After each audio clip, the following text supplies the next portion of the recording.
বসিরহাট উত্তর বিধানসভা কেন্দ্রের ভেবিয়াতে নবনির্বাচিত বিজেপি বিধায়কদের সংবর্ধনা, বিজয় উৎসবে উচ্ছ্বাস কর্মী সমর্থকদের। রাজ্যে বিজেপির সরকার গঠনের পর থেকেই বিভিন্ন প্রান্তে নবনির্বাচিত বিজেপি বিধায়কদের সংবর্ধনা অনুষ্ঠান ও বিজয় উৎসবের আয়োজন করা হচ্ছে।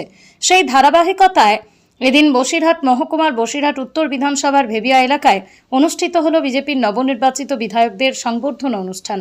অনুষ্ঠানকে ঘিরে বিজেপি কর্মী সমর্থকদের মধ্যেই ব্যাপক উৎসাহ উদ্দীপনা লক্ষ্য করা যায়। উপস্থিত ছিলেন সন্দেশখালীর বিধায়ক সনদ সর্দার, বিজেপির জেলা সভাপতি সুকল্যাণ বৈদ্য সহ বসিরহাট সাংগঠনিক জেলার একাধিক নেতৃত্ব। এদিন সংবর্ধনা মঞ্চ থেকে বক্তব্য রাখতে গিয়ে সন্দেশখালীর বিধায়ক সনদ সর্দার বলেন, মানুষ সন্ত্রাসমুক্ত সন্দেশখালী চেয়েছিলেন, আজ সেটাই প্রতিষ্ঠিত হয়েছে। সন্ত্রাসীরা এখন ইঁদুরের মতো গর্তে ঢুকে গেছে। বিজয় উৎসব ও সংবর্ধনা অনুষ্ঠান ঘিরে এলাকা জুড়ে ছিল উৎসবের আবহ। বিজেপি নেতৃত্বের দাবি, রাজ্যে পরিবর্তনের পর সাধারণ মানুষের মধ্যে নতুন আশার সঞ্চার হয়েছে। এটা শুধুমাত্র বসিরহাট উত্তর বলে কথা নয়, হাড়োয়া, মিনাখা, বাদুড়িয়া সব জায়গাতেই জনজোয়ার দেখা দিচ্ছে। দেখুন, মানুষ মন থেকে তৃণমূলকে পরিত্যাগ করেছিল এবং বিজেপির প্রতি আকুণ্ঠ তাদের সমর্থন ছিল, কিন্তু তৃণমূলের সন্ত্রাসে তারা ভীত সন্ত্রস্ত ছিল। যদি 21-এর মতো তৃণমূল ওই গণনাটাকে কোনো রকমে ম্যানুপুলেট করে জিতে যায়, তখন যে সন্ত্রাস হবে সেই ভয়ে মানুষ ভোটের আগে এইভাবে স্বতঃস্ফূর্ততা দেখায়নি।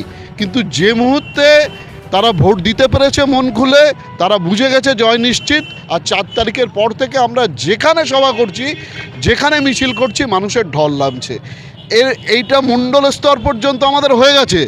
এরপর আমাদের বুথ স্তর পর্যন্ত কর্মীরা অন্তত 200-300 লোকের মিছিল বার করে দিচ্ছে।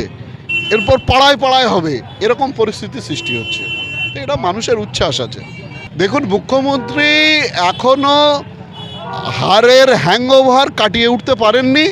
ওনার একটা সদমা লেগেছে, এখনও মস্তিষ্ক স্থিতি অবস্থায় আসেনি। সুতরাং ওনার ওই কটাক্ষ নিয়ে আমি কোনো মন্তব্য করতে চাই না। নিজেদের মধ্যে বলবো না, বিষয় হচ্ছে তৃণমূলের কিছু লোকজন এই একটা বিভ্রান্তি সৃষ্টি করেছে। তারা 4 তারিখের পর থেকে হঠাৎ করে বিজেপি সেজে নিজে এই বিজেপির পতাকা নিয়ে বিভিন্ন ঘেরিতে পতাকা মেরেছে, লুটতরাজ চালিয়েছে। সেটা নিয়ে একটা বিভ্রান্তি সৃষ্টি হয়েছিল।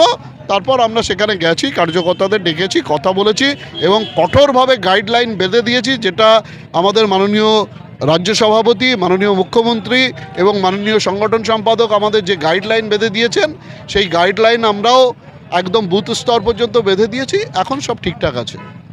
তো দরজাই বন্ধ করে দিয়েছি। আজকে যদি বিজেপি বসিরহাট এই সাংগঠনিক জেলায় আমরা যদি এক্ষুনি দরজা খুলে দিই, তাহলে তৃণমূল বলে আর কিছু থাকবে না। আমরা জোর করে আটকে রেখেছি। বেনজল বিজেপিতে ঢুকতে দেব না। বিজেপির টিএমসিকরণ আমরা করতে দেব না।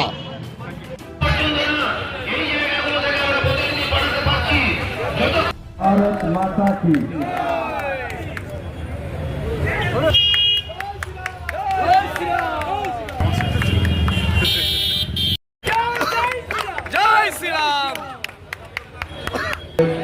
অনেক কার্যকর্তা ভারত মাতা কি, ভারত মাতা কি।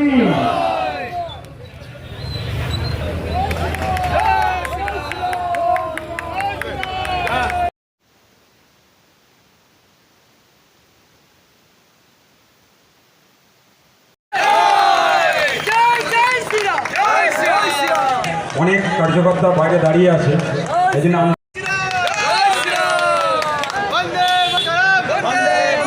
ভারত মাতা কি।